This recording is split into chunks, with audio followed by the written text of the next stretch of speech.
அறிஞர் அண்ணாவின் பிறந்த நாளான வரும் செப்டம்பர் 15ஆம் தேதி தாய்மாமன் தங்க மோதிரம் திட்டத்தை முதலமைச்சர் விஜய் தொடங்கி வைக்கிறார். மருத்துவம் மற்றும் மக்கள் நல்வாழ்வுத்துறை சார்பில் வெளியிடப்பட்ட செய்திக்குறிப்பில், அரசு மருத்துவமனையில் பிரசவிக்கும் ஒவ்வொரு குழந்தை மற்றும் பிரசவித்த தாயை கௌரவிக்கும் விதமாக தாய்மாமன் தங்க மோதிர திட்டம் நடைமுறைப்படுத்த அரசாணை வெளியிடப்பட்டிருப்பதாக தெரிவிக்கப்பட்டுள்ளது. அதன்படி அரசு மருத்துவமனைகளில் பிறக்கும் குழந்தைகளுக்கு 1 கிராம் மோதிரம் வழங்கப்படும் என்றும் கூறப்பட்டுள்ளது.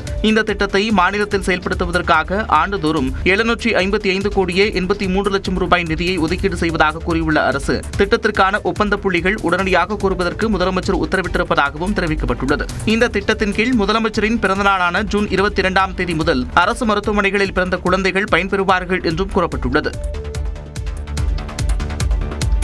தாய்மாமன் தங்க மோதிரம் திட்டத்தின் கீழ் அரசு மருத்துவமனைகளில் பிறக்கும் ஆண், பெண் என இரு பாலருக்கும் ஒரு தங்க மோதிரம் வழங்கப்படும் என்று அரசு விளக்கம் அளித்துள்ளது.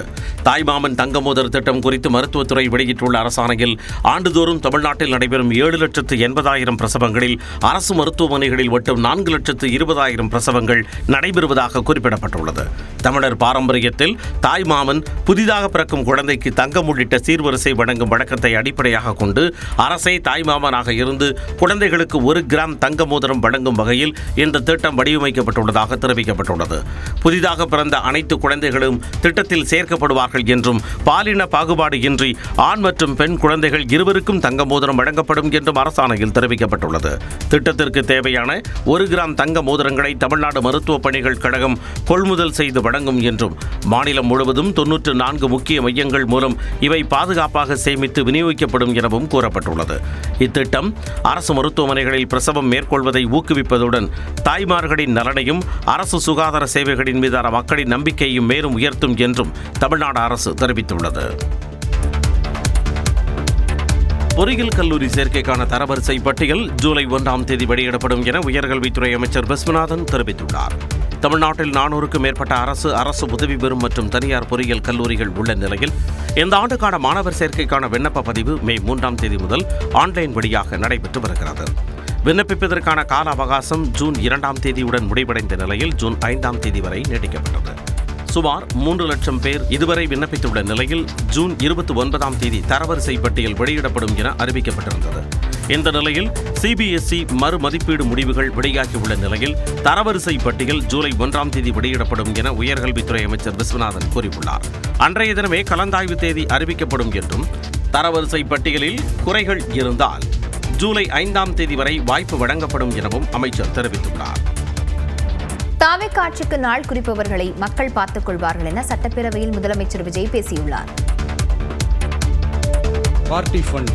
பார்ட்டி ஃபண்ட் கட்சி நிதி அப்படின்ற பேர்ல அடிச்ச கொள்ளையெல்லாம் ஒன்னா இப்போ கவர்மெண்டோட கஜானாவுக்குள்ள கொண்டு சேர்த்துக்கிட்டே இருக்கிறோம்.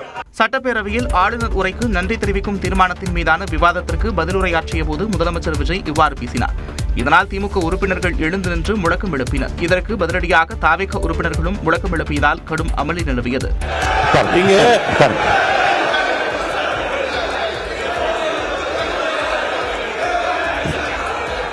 அவங்க பேசட்டும், அவங்கள பேச அனுமதி. உட்காருங்க.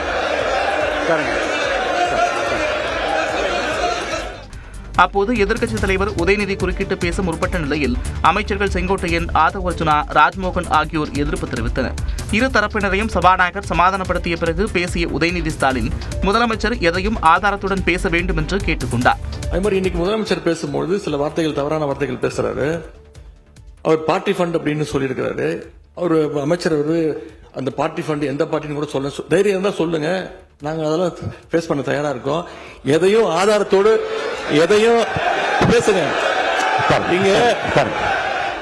முதலமைச்சர் பேசி முடித்த பிறகு ஆதாரம் இல்லாதது என்றால் நீக்க நடவடிக்கை எடுக்கப்படும் என்று சபாநாயகர் ஜெயஸ்ரீ பிரபாகர் உறுதியளித்தார். மாண்புமிகு எதிர்க்கட்சித் தலைவர்கள் பேசியதும், மாண்புமிகு பொதுப்பணித் தலைவர்கள் பேசியதும் ஆதாரம் இல்லாமல் பேசக்கூடாது என்று நான் சொன்னேன். ஆய்வு செய்து நீக்கப்பட வேண்டியது நீக்கும் என்று சொன்னேன். இப்போது மாண்புமிகு முதல்வர் அவர்கள் பேசி முடிக்கட்டும். நீங்கள் கூறிய கருத்துப்படி அதில் ஆதாரங்கள் இல்லாத குறிப்பாக இருந்தால் அதை நீக்குவதற்குரிய உரிமை எனக்கு இருக்கிறது. ஆய்வு செய்து நான் நடவடிக்கை எடுப்பேன். ஆனால் டாஸ்மாக் பற்றிய முதலமைச்சர் விஜயின் பேச்சுக்கு எதிர்ப்பு தெரிவித்து பேரவையிலிருந்து திமுக உறுப்பினர்கள் வெளிநடப்பு செய்தனர். என்னென்னமோ செய்வான்னு சொல்றானே இந்த விஜய். பல வருஷமா இருக்கிற ஒரு பதவி வெறி பிடிச்ச அரசியலை உடைச்சு எப்படி செய்வான்னு நம்ம மக்களை யோசிச்சிருவாங்க. இதோ இப்போ நம்ம மக்களுக்கு புரிஞ்சிருக்கும். இப்பவும் சொல்றோம், இது வெறும் ஆரம்பம் தாங்க. இந்த மாபெரும் சபையிலிருந்து கேட்கிற மக்களே, நமக்கு கொஞ்சம் அவகாசம் கொடுங்க. மக்களின் தயவால் தான் தாவேக ஆட்சி நடப்பதாக முதலமைச்சர் விஜய் கூறிய காட்சிகளே இவை. பேரவையில் பேசிய அவர் சோஃபா மாடல் அரசு குறித்த விமர்சனத்திற்கும் பதிலடி கொடுத்தார். புதுசா ஒரு வெப்பன் ஒண்ணு கொண்டு வந்திருக்காங்க. அது என்ன தெரியுமா? அவங்க தயவால தான் நம்ம ஆட்சி நடக்குதாம். மக்கள் தயவால இந்த ஆட்சி நடந்துகிட்டு இருக்கு. மனசாட்சி உள்ள சக்திகளோட ஆதரவால இந்த ஆட்சி நடந்துகிட்டு இருக்கு. மக்கள் நலத்திட்டங்களை செயல்படுத்த சிறிது அவகாசம் வழங்கும்படியும் முதலமைச்சர் கேட்டுக்கொண்டார். அப்புறம் சோஃபா மாடல் ஆட்சியா? அது என்னன்னு புரியறதுக்கு எனக்கு ரொம்ப நாள் ஆச்சு. இந்த sofa set, table chair, teapoy, furniture பிசினஸ்லாம் வேற எங்க வெளியில போய் பண்ண சொல்லுங்க. இது மன்னராட்சி அல்ல, மனசாட்சியுடைய மக்களாட்சி என்றும் முதலமைச்சர் விஜய் திட்டவட்டமாக தெரிவித்தார். எதிர்க்கட்சிகளின் தூண்டுதலால் தான் விவசாயிகள் போராட்டம் நடத்தி வருவதாக சட்டப்பேரவையில் முதலமைச்சர் விஜய் குற்றம் சாட்டியுள்ளார். நம்ம விவசாயிகள் எல்லாரும் நம்மள நல்லா புரிஞ்சுக்கிட்டு தமிழக வெற்றி கழகத்தை ஏத்துக்கிட்டாலும் எதிர்க்கட்சிகளோட தூண்டுதலால சில இடங்கள்ல சில போராட்டங்கள் நடக்குது. எதிர்க்கட்சிகள் என்னதான் சித்து வேலை செஞ்சாலும் விவசாய பெருமக்கள் எல்லாரும் நம்ம ஆட்சி அவங்களுக்கான ஆட்சி தான் நல்லா புரிஞ்சுதான் வச்சிருக்காங்க. மின்வெட்டு பிரச்சனைக்கு விரைவில் தீர்வு காணப்படும் என்றும் முதலமைச்சர் உறுதியளித்தார். தமிழ்நாடு மின்மிகை மாநிலமாக இருந்தாலும் கடந்த காலங்களில் ஏற்பட்ட நிர்வாக குளறுபடிகளும் மின்சார சாதனங்கள் மற்றும் மின் மாற்றிகளில் ஏற்படும் பழுதாலும் வேண்டுமென்றே சிலரின் நடவடிக்கைகளாலும் இந்த மின்வெட்டிற்கு காரணமாக உள்ளது. கூடுதலாக தற்போது 77 புதிய மின் தடை நீக்க மையங்களும் உருவாக்கப்பட்டுள்ளன. விரைவில் இந்த மின்வெட்டு நிலைமை அறவே நீக்கப்படும். பெண்களுக்கு எதிரான குற்றங்கள், போதைப் பொருள் புழக்கம் குறித்து பேசிய முதலமைச்சர் இதற்கு முந்தைய திமுக ஆட்சியே காரணம் என்று சாடினார். கடந்த 9-10 மாசமா நம்ம ஸ்டேட்ல சட்டம் ஒழுங்கு டிஜிபியே இல்ல. சட்டம் ஒழுங்கு டிஜிபியை போடுங்கன்னு சொல்லி எல்லாம் ஊஞ்சி போயிட்டோம். போன ஆட்சியில நடந்ததுக்கெல்லாம் இப்பதான் விடையை கண்டுபிடிக்கிறோம். தாவேக ஆட்சியில் சட்டம் ஒழுங்கை சரியாக இருக்க வைப்போம் என்றும் முதலமைச்சர் விஜய் தெரிவித்தார். ஆளுநர் உரைக்கு நன்றி தெரிவிக்கும் தீர்மானத்தின் மீதான விவாதத்திற்கு பதிலுரையாற்றிய போது தனது வழக்கமான பாணியில் குட்டி கதை சொல்லி முதலமைச்சர் விஜய் அவையை தன்வசப்படுத்தினார். ஒரு ஊர்ல ஒரு பெரியவர் வெயில் ரொம்ப ஜாஸ்தியா இருக்குன்னு சொல்லிட்டு கண்ணுக்கு மேல கை வச்சுக்கிட்டு இப்படி சுத்தி முத்தி தேடிக்கிட்டு இருந்தாராம். அப்ப கூட இருந்த ஒரு சின்ன பையன், என்ன தேடுறீங்க அப்படின்னு கேட்டானா. அதுக்கு அந்த பெரியவர் சொன்னாரா, அது ஒண்ணு இல்ல தம்பி, உங்க அப்பா இங்கதான் இருப்பாருன்னு சொன்னாங்க, அதான் தேடிக்கிட்டு இருக்கேன். எங்க உங்க அப்பாவையா காணோம்?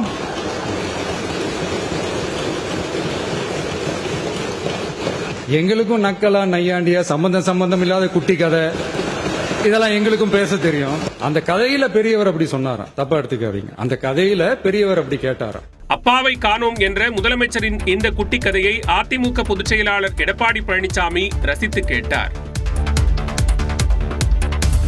கலைஞரின் புகைப்படத்தை குடியரசுத் தலைவர் திறந்து வைத்த நிகழ்வில் தேசிய கீதத்திற்கு பின்பே தமிழ்தாய் வாழ்த்து பாடப்பட்டதாக முதலமைச்சர் விஜய் பேசிய நிலையில் குடியரசுத் தலைவருக்கு தனி புரோட்டோகால் உள்ளது, அது ஆளுநருக்கு கிடையாது என எதிர்க்கட்சித் தலைவர் உதயநிதி ஸ்டாலின் பதிலளித்துள்ளார்.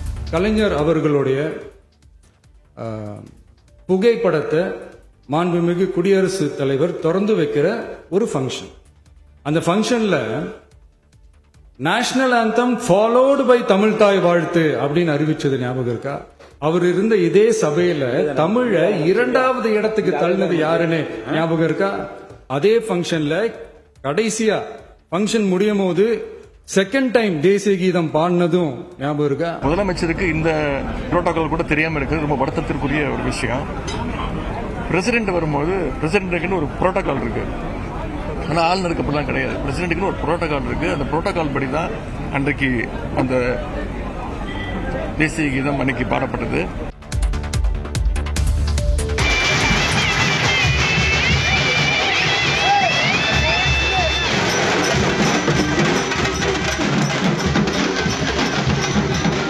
சிவகங்கை மாவட்டம் மானாமதுரை அருகே விவசாயம் செழிக்க மழை வேண்டி நடைபெற்ற நிறைகுளத்து ஐயனார் கோவில் புறவி எடுப்பு விழா காட்சிகள் தான் இவை. பருவமழை தவறாமல் பெய்ய வேண்டியும் விவசாயம் செழிக்க வேண்டியும் விளாத்திகுடம் கிராமத்தில் புறவி எடுப்பு திருவிழா நடத்தப்படுவது வழக்கம். அந்த வகையில் அந்த கிராமத்தைச் சேர்ந்த ஏராளமான பொதுமக்கள் கிராமத்தில் இருந்து ஊர்வலமாக மானாமதுரைக்கு சென்று அங்கு மண்ணால் செய்யப்பட்ட குதிரை மற்றும் காளை பொம்மைகளுக்கு சிறப்பு பூஜைகள் செய்தனர். பின்னர் பூஜைகள் முடிந்த பின்னர் அங்கிருந்து சாமி சிலைகள் மற்றும் பொம்மைகள் ஊர்வலமாக புறப்பட்டு விளாத்திகுடம் கிராமத்தில் உள்ள நிறைகுளத்து ஐயனார் கோவிலுக்கு கொண்டு செல்லப்பட்டன.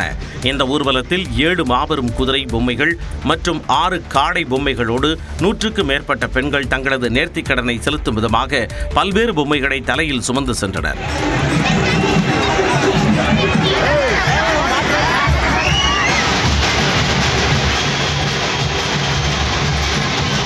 கேரள சண்டை மேளம் மற்றும் ட்ரம்ஸ் வாத்தியங்களின் அதிரடி இசைக்கு ஏற்ப கிராம மக்களும் பெண்களும் ஆடி பாடி உற்சாகமாக குதிரைகளை எடுத்துச் சென்றனர். கத்தாரில் எரிவாயு ஆலை வெடிவிபத்தில் இறந்த நெல்லை மாவட்டத்தைச் சேர்ந்த 3 பேரின் உடல்களை சொந்த ஊருக்கு கொண்டு வர நடவடிக்கை எடுக்க வேண்டும் என குடும்பத்தினர் கோரிக்கை வைத்துள்ளனர். கத்தாரில் எரிவாயு சுத்திகரிப்பு ஆலையில் ஏற்பட்ட தீ விபத்தில் நெல்லை மாவட்டத்தைச் சேர்ந்த 3 இளைஞர்கள் உயிரிழந்த சம்பவம் சோகத்தை ஏற்படுத்தியுள்ளது. இறந்தவர்களின் உடல்களை தாயகம் கொண்டுவர உறவினர்கள் கண்ணீர் மல்க கோரிக்கை விடுத்துள்ளனர். கத்தாரின் முக்கிய எரிசக்தி மையமான ராஸ் லஃபா நகரில் உள்ள ஆலையில் கடந்த ஞாயிற்றுக்கிழமை இரவு எதிர்பாராத விதமாக தீ விபத்து ஏற்பட்டது. இந்த விபத்தில் நெல்லை மாவட்டம் சிதம்பரம்புரம் பகுதியைச் சேர்ந்த 26 வயதான பவித், பனங்குடி சிவகாமிபுரத்தில் வசித்த சுஜித்குமார் மற்றும் சுவின் ஆகியோர் உயிரிழந்தனர். உயிரிழந்த பவித் கடந்த 8 மாதங்களுக்கு முன்புதான் கத்தார் நாட்டிற்கு வேலைக்கு சென்றுள்ளார். தனது மகனை செல்போன் மூலம் தொடர்பு கொள்ள முடியாத நிலையில் அவர் இறந்துவிட்டதாக வந்த செய்தி அறிந்து அவரது பெற்றோர் மற்றும் உறவினர்கள் கதறி எழுந்தனர். இதனிடையே தங்களுக்கு ஆதரவாக இருந்த மகனின் உடலை எப்படியாவது தங்களிடம் சேர்க்குமாறு சஜித் குமாரின் தாயார் கண்ணீர் மல்க கோரிக்கை விடுத்துள்ளார். எப்படியாட்டு கொண்டு வந்து என் கையில கொண்டு சேர்த்துங்க, கும்பிட்டு கேட்டுக்கிறது ஒன்னே கண்ணே கண்ணு வளர்த்தேன். என் பிள்ளை வேலைக்கு போறேன்னு போச்சு, லாஸ்ட்ல பணமா வரப்போகுது, என்னால் தாங்க முடியாது ஐயா. சஜித் குமார் வீட்டிற்கு நேரில் சென்ற ராதாபுரம் வட்டாட்சியர் மாரிசெல்வன் முழு விவரங்களையும் கேட்டறிந்தார். மத்திய மாநில அரசுகள் தலையிட்டு 3 பேரின் உடல்களையும் மீட்டு சொந்த ஊருக்கு கொண்டுவர நடவடிக்கை எடுக்க வேண்டும் என்று கோரிக்கை விடுத்துள்ளனர். திருச்சி மாவட்டம் லால்குடியில் திமுக பிரமுகரின் இல்லத்தில் அமலாக்கத்துறையினரின் 12 மணி நேர சோதனை நிறைவு பெற்ற நிலையில் முக்கிய ஆவணங்கள் பறிமுதல் செய்யப்பட்டதாக தகவல் வெளியாகியுள்ளது. லால்குடி ஆங்கரை தூய சகாய மாதா ஆலயம் அருகே வசித்து வருபவர் திமுக பிரமுகர் கிறிஸ்துராஜா. இவரது இல்லத்திற்கு நேற்று காலை 6:30 மணியளவில் அமலாக்கத்துறை அதிகாரிகள் திடீரென வருகை தந்து சோதனையில் ஈடுபட்டனர். காலை தொடங்கிய சோதனையானது 12 மணி நேரத்திற்கு மேலாக தொடர்ந்து நீடித்தது. இந்த அதிரடி சோதனையின் பொழுது கிறிஸ்துராஜாவின் வங்கி பரிவர்த்தனைகள், சொத்து விவரங்கள் உள்ளிட்ட பல்வேறு முக்கிய ஆவணங்களை அதிகாரிகள் ஆய்வு செய்தனர். நீண்ட நேர விசாரணை மற்றும் சோதனைக்கு பிறகு ஒரு சில முக்கிய ஆவணங்களை அமலாக்கத்துறை அதிகாரிகள் கைப்பற்றி எடுத்துச் சென்றதாக கூறப்படுகிறது. திமுக பிரமுகர் இல்லத்தில் 12 மணி நேரத்திற்கு மேலாக நடைபெற்ற இந்த அமலாக்கத்துறை சோதனையால் அப்பகுதியில் பெரும் பரபரப்பு நிலவியது. தமிழ்நாட்டில் இன்று பரவலாக மிதமான மழை பெய்ய வாய்ப்புள்ளதாக சென்னை வானிலை ஆய்வு மையம் தெரிவித்துள்ளது. லட்சத்தீவு மற்றும் அதனை ஒட்டிய பகுதிகளின் மேல் ஒரு வளிமண்டல சுழற்சி நிலவுவதாக தெரிவித்துள்ள வானிலை ஆய்வு மையம் இன்று மேற்கு தொடர்ச்சி மலை மாவட்டங்களில் இடி மின்னலுடன் 40 கிலோமீட்டர் வேக காற்றுடன் மிதமான மழைக்கு வாய்ப்பிருப்பதாக கணித்துள்ளது. நாளை மேற்கு தொடர்ச்சி மலை மாவட்டங்கள், வட தமிழகத்தின் ஒரு சில இடங்களிலும் இடி மின்னலுடன் 40 கிலோமீட்டர் வேக காற்றுடன் மிதமான மழை பெய்யும் என்றும் தெரிவித்துள்ளது. அதே நேரத்தில் நாளை மறுநாள் கோவை மாவட்டத்தின் மலைப்பகுதிகள், நீலகிரி, தேனி மாவட்டங்களில் இடி மின்னலுடன் கனமழை பெய்யக்கூடும் என்றும் அறிவிக்கப்பட்டுள்ளது. சென்னையை பொறுத்தவரையில் இன்று வானம் ஓரளவு மேகமூட்டத்துடன் காணப்படும் என்றும் இரவு நேரங்களில் மிதமான மழை பெய்ய வாய்ப்புள்ளதாகவும் தெரிவித்துள்ளது. இதனிடையே நேற்று 5 இடங்களில் வெயில் சதமடித்தது. அதிகபட்சமாக சென்னை நுங்கம்பாக்கத்தில் 102 டிகிரி ஃபாரன்ஹீட் பதிவானது. சென்னை மீனம்பாக்கம், கடலூர், நாகை, பரங்கிப்பேட்டை ஆகிய இடங்களிலும் வெயில் சதமடித்தது. குரூப் 1 முதல் நிலை தேர்வு வரும் செப்டம்பர் மாதம் 6ஆம் தேதி நடைபெறும் என தமிழ்நாடு அரசு பணியாளர் தேர்வாணையம் அறிவித்துள்ளது. இது தொடர்பாக டிஎன்பிஎஸ்சி வெளியிட்டுள்ள அறிவிக்கையில் ஏற்கனவே வெளியான ஆண்டு அட்டவணைப்படி குரூப் 1 தேர்வுக்கான தேதி அறிவிக்கப்பட்டுள்ளதாக தெரிவிக்கப்பட்டுள்ளது.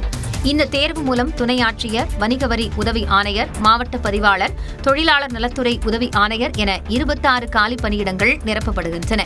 தகுதியுடைய விண்ணப்பதாரர்கள் வருகின்ற 30ஆம் தேதி முதல் அடுத்த மாதம் 29ஆம் தேதி வரை TNPSC-யின் அதிகாரப்பூர்வ இணையதளமான tnpsc.gov.in மூலம் விண்ணப்பிக்கலாம் என தெரிவிக்கப்பட்டுள்ளது. மேலும் தேர்வர்கள் தேர்வு கட்டணத்தை UPI மூலமாக செலுத்தலாம் என்றும் கூறப்பட்டுள்ளது. முதல் நிலை தேர்வு, முதன்மை தேர்வு மற்றும் நேர்முகத் தேர்வு ஆகிய 3 நிலைகளின் அடிப்படையில் தகுதியானவர்கள் தேர்வு செய்யப்படுவார்கள். கட்சி நிதி என முதலமைச்சர் கூறியதற்கு ஆதாரம் என்ன என எதிர்க்கட்சித் தலைவர் உதயநிதி ஸ்டாலின் கேள்வி எழுப்பியிருக்கக்கூடிய நிலையில் அனைத்துக்கும் ஆதாரங்கள் இருப்பதாக அமைச்சர் நிர்மல்குமார் பதில் அளித்துள்ளார். ஆதாரம் என்ன இருக்கு? அப்புறம் ஊழல் பண்ணிருக்க ஆதாரம் இருக்குன்னா கோர்ட்டுக்கு போங்க, கோர்ட்டில் நாங்கள் ஃபேஸ் பண்றதுக்கு ரெடியா இருக்கோம்ல. சும்மா பொத்தாம்பதுவா வந்து பொதுக்கூட்ட மேடையில் பேசுற மாதிரி, பிரச்சார கூட்டத்தில் பேசுற மாதிரி அசம்பிளியில் வந்து பேசிட்டு இருக்க முடியாது. எந்த பார்ட்டி யாருக்கு கொடுத்தாங்க, ஏதாவது ஒரு ஆதாரம் இருக்கா? சும்மா பொத்தாம் பொதுவாக இப்படி ஒரு குற்றச்சாட்டு சொல்லும் போது ஒரு ஆதாரம் இருந்தால் அதுக்கு நம்ம பதில் சொல்லலாம். கண்டிப்பாக என்னென்ன வகையில் பார்ட்டி ஃபண்ட் எங்கெங்க வாங்குச்சுன்னு ஊரு உலகம் தெரியும். 20 PA எதுக்கு வச்சிருந்தீங்க? 20 PA வசூல் பண்ண வச்சிருந்தீங்க. அப்படித்தானே ஒவ்வொரு துறை இருந்துச்சு. நாங்க முன்னாடி லிஸ்ட் பண்ணி சொல்லியிருக்கோம்ல, ஒவ்வொரு துறைக்கும் 20 பாயிண்ட போட்டு 20 இடத்துல வசூல் பண்ற வேலை தான் பண்ணீங்க. டிரான்ஸ்ஃபர் ஒருத்தர், ப்ரொமோஷன் ஒருத்தர், டெண்டர் பார்க்கர் ஒருத்தர், கான்ட்ராக்ட் ஒருத்தர், ஒவ்வொரு துறையிலையும் 20-10 பேரை வச்சு நீங்க வசூல் பண்ணிட்டு இருந்தீங்க. இப்ப அப்படிலாம் கிடையாது. முதலமைச்சரின் பதிலுரையில் ஆதாரமற்ற குற்றச்சாட்டுகளும் பஞ்ச் வசனங்களும் மட்டும்தான் இருந்ததாக எதிர்க்கட்சித் தலைவர் உதயநிதி ஸ்டாலின் விமர்சித்துள்ளார். இதுகுறித்து எக்ஸ் பக்கத்தில் பதிவிட்டுள்ள அவர், மின்வெட்டு, விவசாயிகள் பிரச்சினை, மோசமாகியிருக்கும் சட்டம் ஒழுங்கு, வாக்குறுதிகளை நிறைவேற்றுவதற்கான திட்டங்கள் பற்றி எந்த பதிலும் இல்லை என்றும் குறிப்பிட்டுள்ளார். இந்நிலையில் முதலமைச்சர் கூறிய குட்டி கதையை முன்னாள் அமைச்சர் சிவசங்கர் விமர்சித்துள்ளார். குறித்து குட்டி கதை சொல்றார்.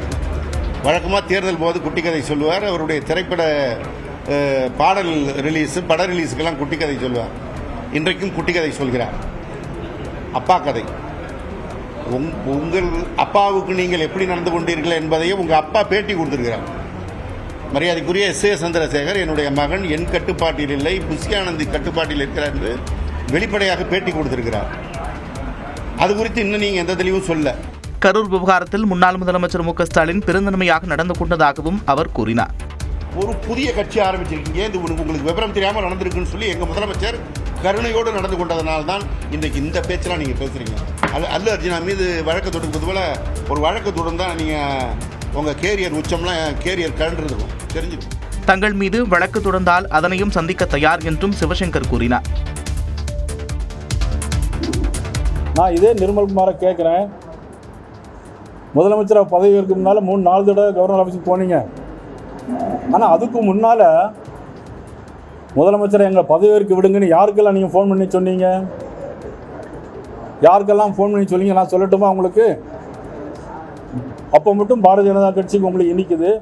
ஆளுநர் பதவி தொடர்பான அமைச்சர் நிர்மல்குமாரின் கருத்துக்கு எதிர்ப்பு தெரிவித்து பாஜக மாநில தலைவர் நயினா நாகேந்திரன் இவ்வாறு கேள்வி எழுப்பினார். சென்னையில் உள்ள தமிழ்நாடு பாஜக தலைமை அலுவலகத்தில் பேட்டியளித்தவர், சட்டமன்ற உறுப்பினர்களின் எந்த கேள்விக்கும் முதலமைச்சர் பதிலளிக்கவில்லை என்றார். எந்த கேள்விகளுக்கும், எந்த சட்டமன்ற உறுப்பினர்களுக்கும், எந்த கேள்விகளுக்கும் இதுவரையிலும் எழுந்து முதலமைச்சர் ஒரு தடவை கூட பதில் சொல்லவில்லை. சென்னையில் பேட்டியளித்த மார்க்சிஸ்ட் கம்யூனிஸ்ட் கட்சியின் மாநில செயலாளர் சண்முகம், அப்போதைய சூழலில் தங்களது ஆதரவு இல்லை என்றால் குடியரசுத் தலைவர் ஆட்சி வந்திருக்க வாய்ப்பு இருந்ததாக கூறினார். சட்டப்படியும் அவர்களுக்குத்தான் வாய்ப்பு. அந்த முறையில் நம்பர் 1. இரண்டாவது, ஒருவேளை அப்படி நாங்கள் ஆதரவு அளிக்காமல் போனால் அன்றிருந்த சூழ்நிலையில், நான் சொல்றது 8-9, அன்றிருந்த சூழ்நிலையில் நாங்கள் ஆதரிக்காமல் போயிருந்தால் 10ஆம் தேதி பதவியேற்பு என்பதே நடந்திருக்காது. அதற்கு மாறாக 10ஆம் தேதிக்கு பிறகு எப்போது வேண்டுமானாலும் குடியரசுத் தலைவர் ஆட்சி என்பது இங்கே நடைமுறைப்படுத்தப்பட்டது. தமிழ்நாட்டில் பாஜக கால் ஊன்றக்கூடாது என்பதற்காக நீண்ட நெடிய போராட்டத்தை ஒத்த கருத்துடைய கட்சிகளுடன் சேர்ந்து CPM நடத்தி வருவதாக அவர் விளக்கமளித்தார். மத்திய இணையமைச்சர் ஒருவர் பதவி விலகியுள்ள சூழலில் குடியரசுத் தலைவரை பிரதமர் மோடி சந்தித்து பேசியுள்ளார். மத்திய அமைச்சரவையில் மாற்றம் செய்யப்படலாம் என்று எதிர்பார்க்கப்படும் நிலையில் குடியரசுத் தலைவர் திரௌபதி முர்முவை பிரதமர் நரேந்திர மோடி சந்தித்து பேசினார். பிரதமர் நரேந்திர மோடி தலைமையிலான தேசிய ஜனநாயக கூட்டணி அரசு தொடர்ந்து 3வது முறையாக பதவியேற்று 2 ஆண்டுகள் நிறைவடைந்துள்ளன. இந்நிலையில் மத்திய சிறுபான்மையினர் நலத்துறை மற்றும் கால்நடைத்துறை இணையமைச்சர் ஜார்ஜ் குரியன் தனது பதவியை நேற்று ராஜினாமா செய்தார். ரயில்வே இணையமைச்சராக உள்ள ரவ்னீத் சிங்கின் மாநிலங்களவை உறுப்பினர் பதவிக்காலம் நிறைவடைந்துள்ளது. மேலும் மத்திய சாலை போக்குவரத்து மற்றும் நெடுஞ்சாலைத்துறை இணையமைச்சர் ஹர்ஷ் மல்ஹோத்ரா டெல்லி பாஜக தலைவராகவும், நிதித்துறை இணையமைச்சர் பங்கஜ் சௌத்ரி உத்தரப்பிரதேச பாஜக தலைவராகவும் நியமிக்கப்பட்டுள்ளனர். பாஜகவில் அமைப்பு ரீதியான மாற்றங்கள் செய்யப்பட உள்ளதாகவும் கூறப்படுகிறது. இதன் காரணமாக மத்திய அமைச்சரவையில் விரைவில் மாற்றம் செய்யப்படும் என்று கூறப்படுகிறது. மேலும் பிரதமர் நரேந்திர மோடி செஷல்ஸ் நாட்டிற்கு வரும் 27ஆம் தேதி பயணம் மேற்கொள்கிறார். இந்த சூழலில் குடியரசுத் தலைவர் திரௌபதி முர்முவை பிரதமர் நரேந்திர மோடி நேற்று சந்தித்து பேசினார். இது தொடர்பான புகைப்படங்களை குடியரசுத் தலைவர் மாளிகை வெளியிட்டுள்ளது. அமைச்சரவை மாற்றம் குறித்து விவாதிப்பதற்காகவே குடியரசுத் தலைவரை பிரதமர் மோடி சந்தித்திருக்கலாம் என்று கூறப்படுகிறது. மம்முட்டி, விஜய் அமிர்தராஜ், ரோஹித் சர்மா உள்ளிட்டோருக்கு பத்ம விருதுகளை குடியரசுத் தலைவர் திரௌபதி முர்மு வழங்கினார். கடந்த மாதம் முதற்கட்டமாக 66 பேருக்கு பத்ம விருதுகள் வழங்கப்பட்டன.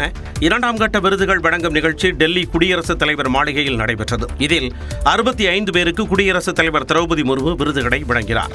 மலையாள நடிகர் மம்முட்டி, தமிழ்நாட்டைச் சேர்ந்த டென்னிஸ் வீரர் விஜய் அமிர்தராஜ், பாடகி ஆல்கா யாக்னிக் உள்ளிட்டோருக்கு பத்ம பூஷன் விருது வழங்கப்பட்டது. श्री ममूटी कला फिल्म अभिनय,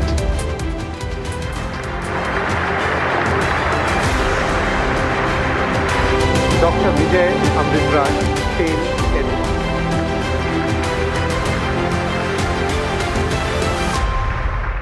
நடிகர் மாதவன், கிரிக்கெட் வீரர் ரோஹித் சர்மா, தமிழ்நாட்டைச் சேர்ந்த கர்நாடக இசை பாடகிகளான ரஞ்சனி, காயத்ரி, சென்னை IIT இயக்குனர் காமகோடி ஆகியோருக்கு பத்மஸ்ரீ விருதுகள் வழங்கப்பட்டன.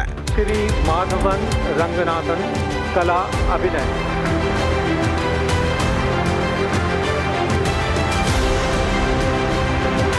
தமிழ்நாட்டைச் சேர்ந்த கால்நடை மருத்துவர் புண்ணியமூர்த்தி நடேசன், வெண்கல சிற்ப கலைஞர் ராஜஸ்பதி காளியப்ப கவுண்டர், கர்நாடக பக்கவாத்திய இசைக்கலைஞர் பக்தவச்சலம், பேராசிரியர் ராமசாமி உள்ளிட்டோருக்கும் பத்மஸ்ரீ விருதை குடியரசுத் தலைவர் வழங்கினார்.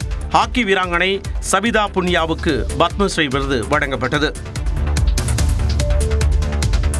ஜூன் மற்றும் ஜூலை மாதங்களுக்கான 40 TMC தண்ணீரை தமிழ்நாட்டுக்கு திறந்துவிட வேண்டுமென கர்நாடக அரசுக்கு காவிரி நீர் மேலாண்மை ஆணையம் உத்தரவிட்டுள்ளது. காவிரி நீர் மேலாண்மை ஆணையத்தின் 52வது கூட்டம் டெல்லியில் நடைபெற்றது.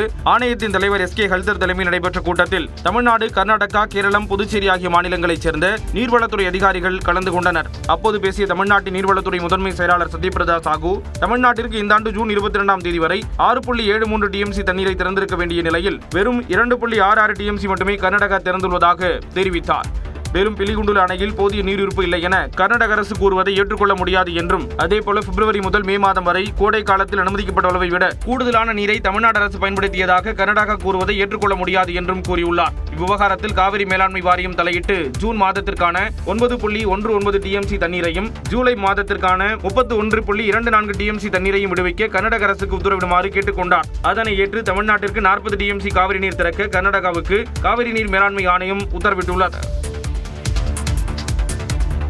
இந்தியாவைச் சேர்ந்த 11 எண்ணெய் கப்பல்கள் ஹோர்முஸ் நீரிணையை கடந்ததாக மத்திய வெளியுறவு அமைச்சகம் தெரிவித்துள்ளது. டெல்லியில் செய்தியாளர்களை சந்தித்த மத்திய வெளியுறவு செய்தி தொடர்பாளர் ரந்தீர் ஜெய்ஸ்வால், ஈரான், அமெரிக்கா இடையே புரிந்துணர்வு ஒப்பந்தம் கையெழுத்தானதை அடுத்து இதுவரை 11 இந்திய கப்பல்கள் ஹோர்முஸ் நீரிணையை கடந்ததாக கூறினார். We have 10 Indian flagged vessels which are still in the Persian Gulf region. These are those who were stuck when the conflict began. But in addition to these 10, we have 2 Indian ships which have crossed from this side into Persian Gulf. கத்தாரில் உள்ள ராஸ் Laban எரிவாயு வயலில் ஏற்பட்ட தீ விபத்தில் 12 இந்தியர்கள் உயிரிழந்தது மிகவும் துரதிருஷ்டவசமானது என்றும், விபத்தில் பல்வேறு நாடுகளைச் சேர்ந்த 66 பேர் படுகாயமடைந்தது வேதனை அளிப்பதாக கூறினார். மருத்துவமனையில் அனுமதிக்கப்பட்டுள்ள இந்தியர்கள் நல்ல நிலையில் இருப்பதாகவும், தூதரக வாயிலாக அவர்களுடன் தொடர்பில் இருப்பதாக வெளியுறவு செய்தி தொடர்பாளர் ரந்தீர் ஜெய்ஸ்வால் தெரிவித்தார்.